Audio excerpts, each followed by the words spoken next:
I'm David. And I'm Thackeray. And welcome to This Old Saab. Thackeray here.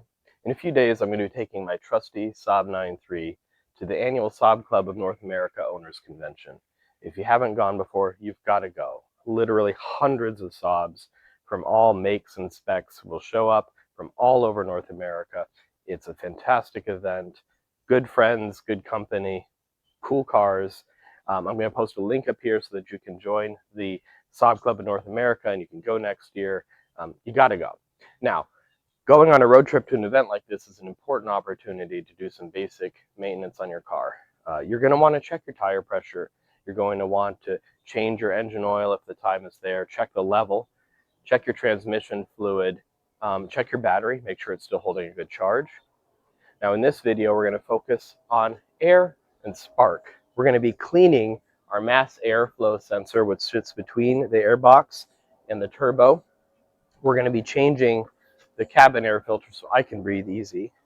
We're going to be changing the engine air filter so the car can breathe easy.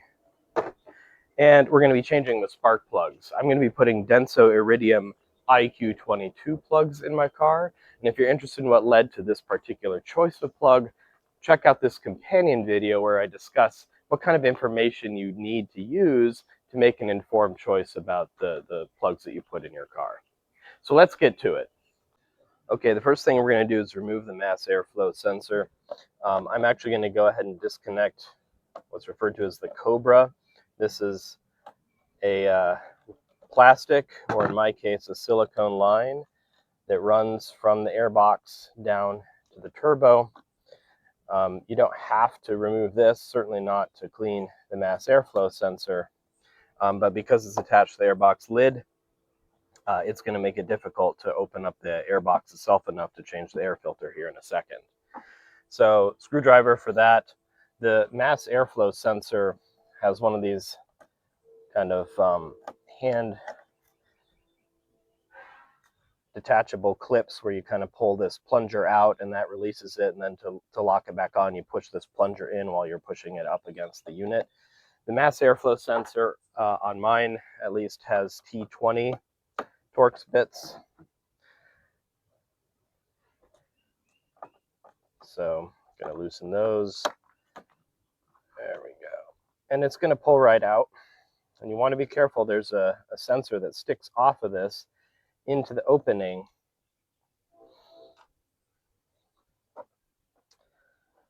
of the inlet pipe to the Cobra. Don't drop your screws. So you want to kind of gently work it out. So this is the mass airflow sensor, and what you can see floating down in there is this metallic component of the sensor that the air flows past, and that allows your engine to monitor airflow into the turbo. The camera does not want to focus on that. That's very sensitive. You don't want to touch it with anything. You don't want to clean it with any harsh chemicals. You don't want to get any sort of residue on it, or use any sort of chemical that would tarnish or corrode the surface on that piece. I'm going to focus. There we go. What you want to use is mass airflow sensor cleaner. It's meant for this purpose, and it's very easy. You shake it up, you just hose this thing down without touching it, set this aside, it'll dry very quickly, and then you reinsert the sensor.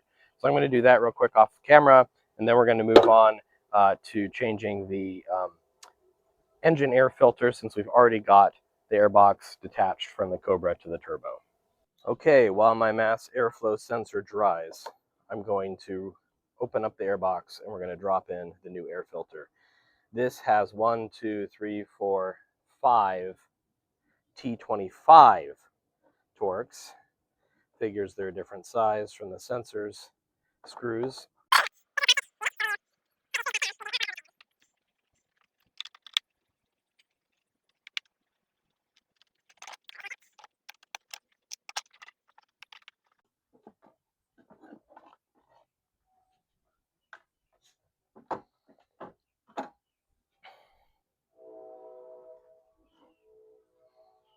Here's the old air filter. Not too bad, but you can see the discoloration down inside there. It's time. When you have this air box open, it's a good opportunity to inspect in here, make sure that it's not full of rat droppings or anything. You can vacuum it out if you need to. Now, a quick word about this air box. This is a cold air intake for your Saab. The engineers designed this with a snorkel that runs down in front of the front right wheel well, kind of into the behind the bumper area. This design isolates the air that flows through the Cobra into the turbo from the worst of the engine heat. It sucks in cool air from down here, and because of where this inlet is positioned, it's also keeps the air flow dry. So if you're driving through puddles or inclement weather, you're not sucking water into your turbo. I say this because a really popular mod for these cars is to put one of those open air intakes, which are sometimes referred to as cold air intakes, here in your car. Unless they are really well designed, they're not a cold air intake. Imagine a big open filter right here exposed to the bay. You're sucking hot air into the turbo, and you're basically increasing your intake air temperatures, which is going to cause your engine computer to need to downregulate how aggressive the combustion climate is to avoid pre-ignition. Those open air intakes are not a good idea unless you really pushed the tuning of your car to the limits and you really need that extra airflow. I almost guarantee you do not need that extra airflow. They do sound cool, so if you don't care about losing a little power, which you almost surely will. Another concern with those open air filters is that they often need to be oiled, and that the particulates from the air being sucked through that oiled filter will actually accumulate on that mass airflow sensor and foul it up more quickly than if it's just dry, oil-free air like you're getting from the stock airbox design.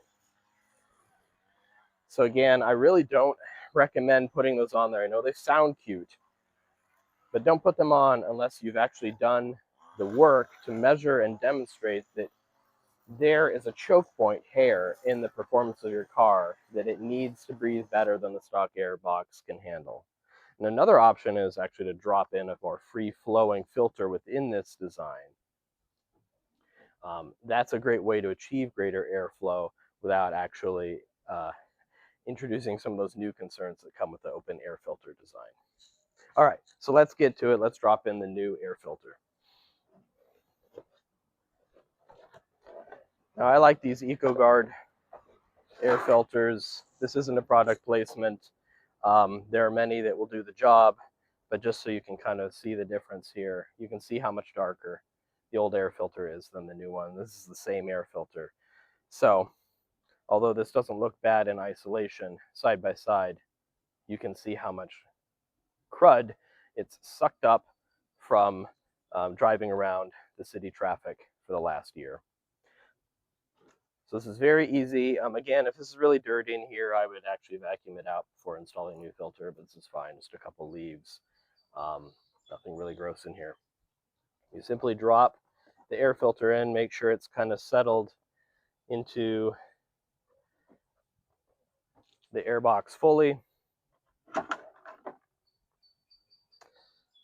This is on a hinge, essentially, and that hinge will position it just right to screw down. Here's where you could over tighten if you're not being thoughtful.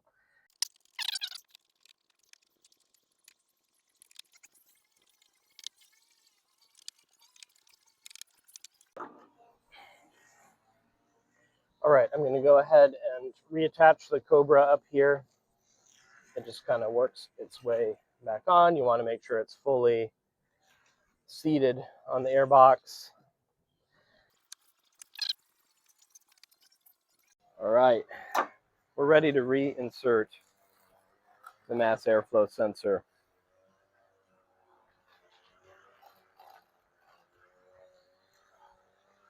Okay, I've reattached the Cobra to the airbox, making sure it's fully seated, cinched down.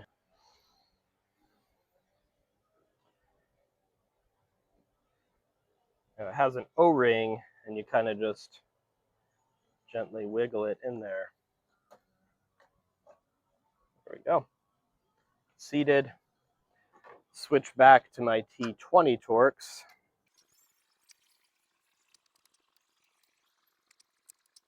No need to over tighten. Again, that's the bane of a home mechanic's existence.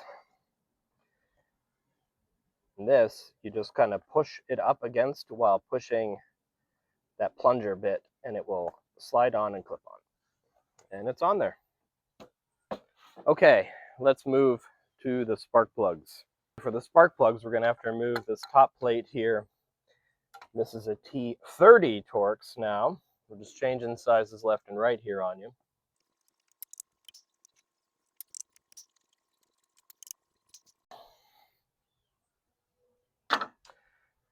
That's something that happens to me a lot. I think with the expansion and contraction of the engine and its heating and cooling cycles, even if you didn't torque these down too much, sometimes they get kind of frozen into it. This is aluminum.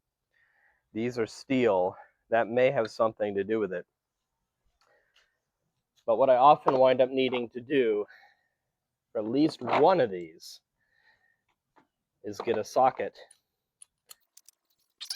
All right, so my Torx bit fits well, yep, in a 1/4 inch socket. Get an adapter on here. There we go. Now don't turn the wrong way or you're going to strip out your head. So we're loosening. Counterclockwise turn. There we go. Okay, I've got the cover removed. Now what we're going to need to do is remove the coil packs here. You don't need, there's enough slack in these wires, you don't need to unplug them, but they have the same kind of plunger attachment that the mass airflow sensor has. You're going to need a 10mm socket to loosen these bolts that attach the coils. This is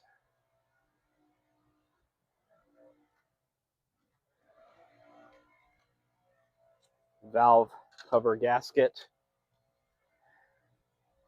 It's soft aluminum.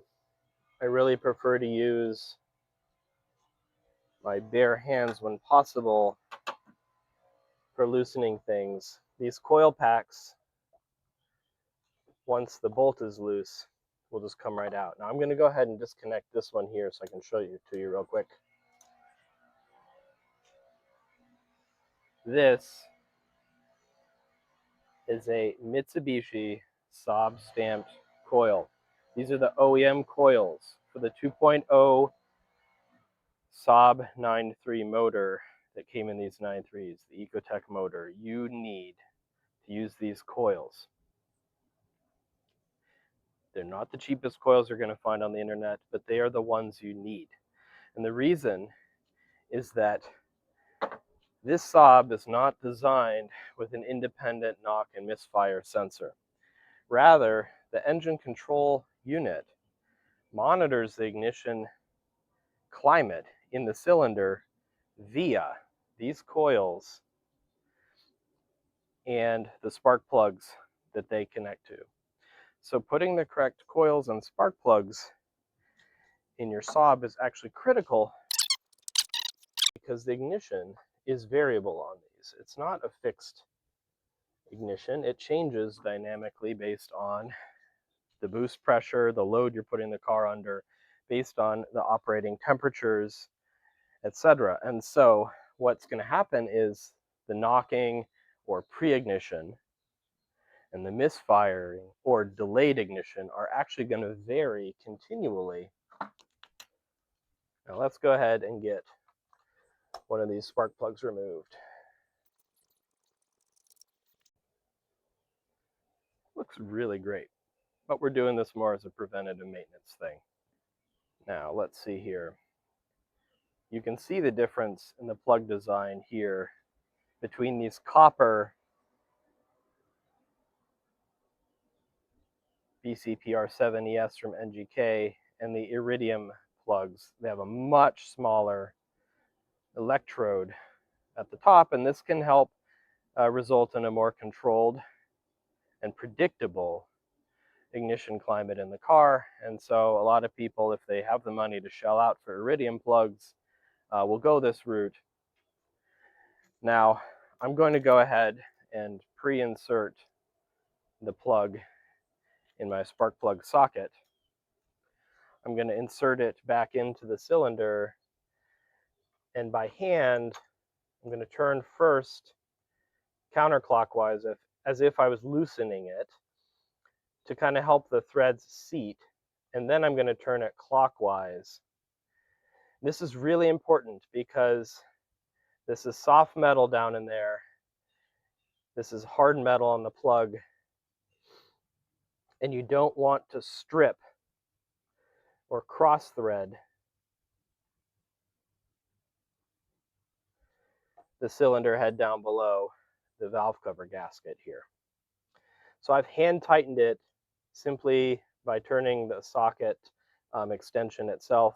It's tight in there, and now what I'm going to do is finish the job with a torque wrench, getting it to the correct torque spec for this car.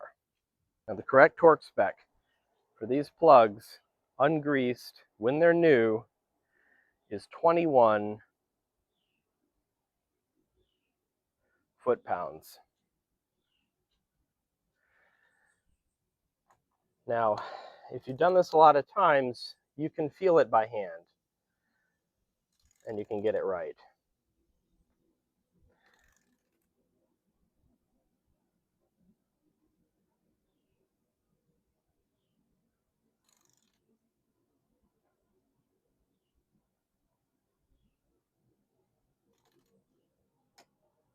Click, done.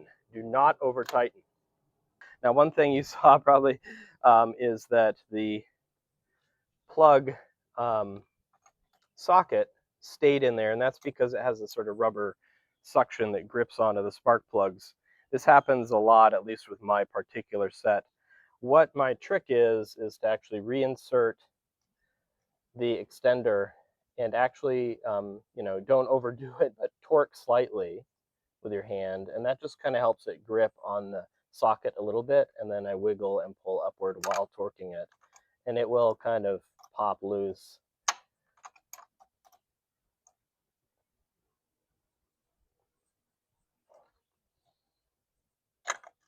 There it goes. Ta-da!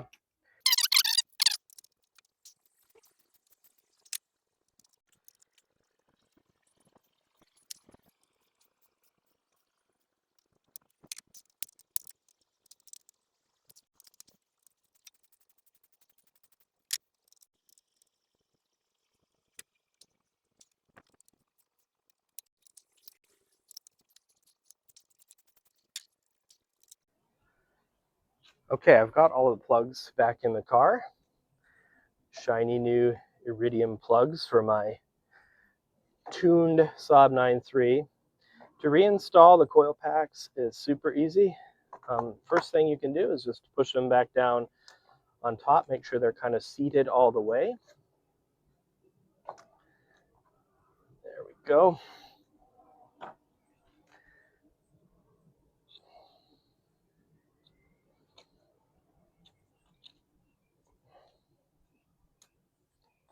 Plunger goes up. Now the last piece of wisdom I wanted to give on this is do not over tighten these bolts. The valve cover here is soft aluminum. These bolts are not. They will strip the threading here. They do not need to be super tight. They serve a very simple purpose, which is to hold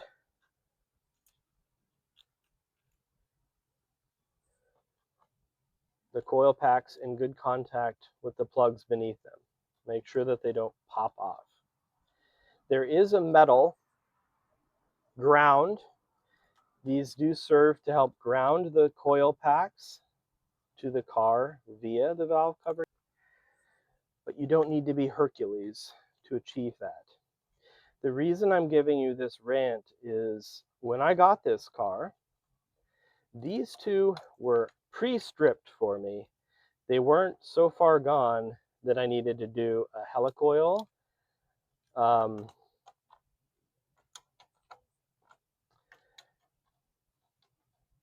But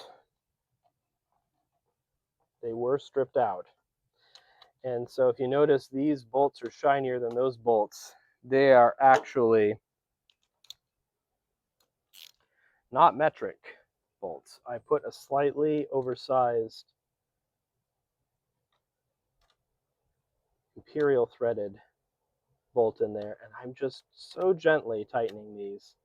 You can always tighten them back up more if they start to come loose and you experience bad ignition behavior, but you don't need to over tighten these, people. So I'm going to put the valve cover plate back on top, and that's it for the plugs. Let's get the new cabin air filter in and finish this job up.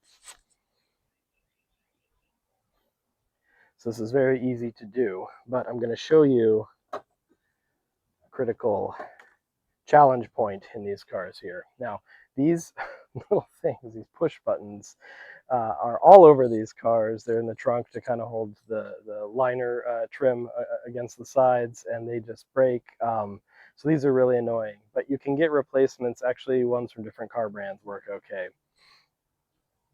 But once you pop that out, that's the only actual fixture to this.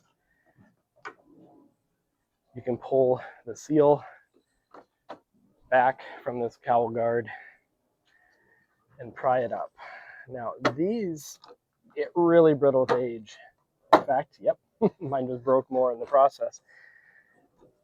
This tip up by the windshield just broke off.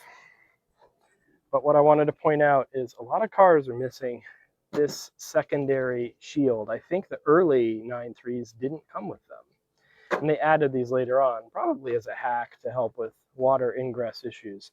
But if you don't have one of these, try to get your hands on one from the junkyard, because as you'll see here in a second, when I pull this out, it sits right above the cabin air filter. And a lot of water runs down off the windshield behind this upper cowl guard and just blasts down into here. And so the purpose of this secondary plastic shield is to divert water from coming straight down onto this and just getting into your blower motor and into your car. It diverts it first to the side so that it runs down. Let's see if I can get a photo for you here. Not sure how well it's going to show up. But right down in here is a scuttle drain, and it's a rubber hole that whenever you check on your air filter, you want to check and make sure this thing is clear, because it does fill up with leaves, even if you do have that secondary shield, leaves and other debris. And when that thing fills up, water will back up, and it will also get in through the cabin air filter. So this poor thing is filthy. This is the cabin air filter right here.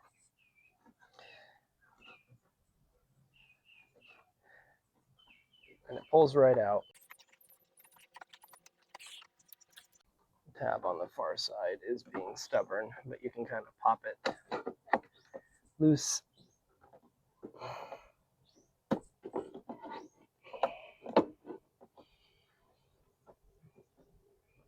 Come on. There we go. So this one clips against the side. That other one clips sort of outward. So yeah, I had to kind of push it in to get it to release. Oh, sorry, I think that was off camera. The tab over here, it kind of clips outward. So I had to kind of push it inward with a flathead to get it to release and fold up. So anyway, with both of those off, this thing pulls out really easily. And you can see just how filthy this thing is. And you can see the debris that got in here anyway, despite having the upper plastic shield and that secondary one in place. I'm actually seeing a fair bit of debris in this sort of like opening. This is ingress zone for water here. That's straight into your blower motor back there. So actually, before I install the new air filter, I'm going to get a vacuum and just clean up that extra debris that's down in there.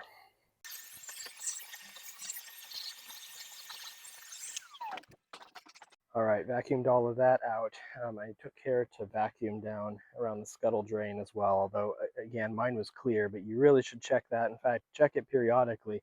If you're getting water into the passenger floor, footwell on the floor of your car, it's probably coming in here. This is a really common problem, and there are really two ways that that happens. Lack of this certainly doesn't help, but water is either backing up from that scuttle drain, or the housing for the air filter has separated from the car itself. That is a really common repair that people do. You'll probably find a dozen videos about this on YouTube. But the Cliff's Notes is to reattach this with some high-grade silicone adhesive. And in my case, I went overkill and also put some window seal from a hardware store around the edge as well. So it's on there good. I did want to show you that for my cabin air filters, this is the original, which is just filthy, but it's not as filthy as it looks. This is actually an activated charcoal filter, and you can see here's the new one, and it's also dark, and that's because it's got charcoal debris in it, and so that gives it this black appearance. You want to put it in the correct direction. Notice it says airflow. So the way I always think about it, though, is these flaps are kind of extra seals. And so, you want them to kind of be facing outward. But most filters should have this airflow demarcation on them to make sure you get it right. So I'm going to go ahead and pop this in, and that will be it for that job.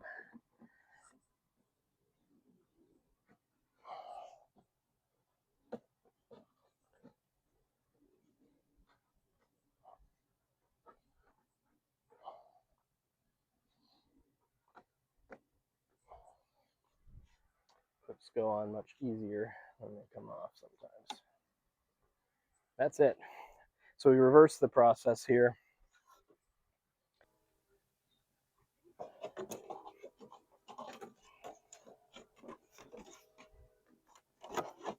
Oh, there we go.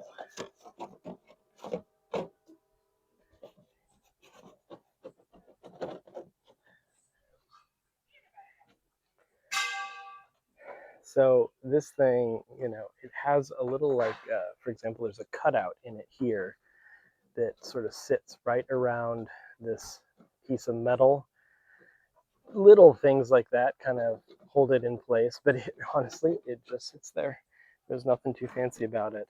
But this is essentially the runway for the water to run down the side and then down into the scuttle drain instead of directly into your air filter.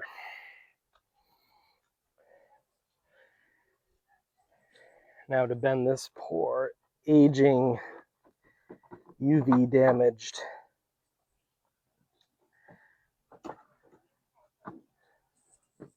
upper drain shield back into place. There you go.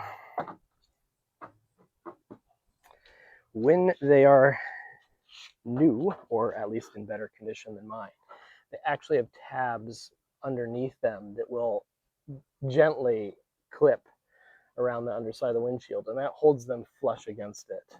Almost all of mine are broken, but if you got them, use them. It looks better that way, and it will also reduce the amount of water that slips underneath it and encourages the water to run over the top. But that's as good as mine gets, unfortunately. And the last step is to reinsert this one gimmicky little push pin. If you haven't used these before, you want to kind of actually extrude the centerpiece upward so that these clips are able to pinch down as far as they can. That allows them to fit through a hole, and then when you push this down, that flares this outward and that holds it in place. So, let's see, that's on camera, yep. Click. Done.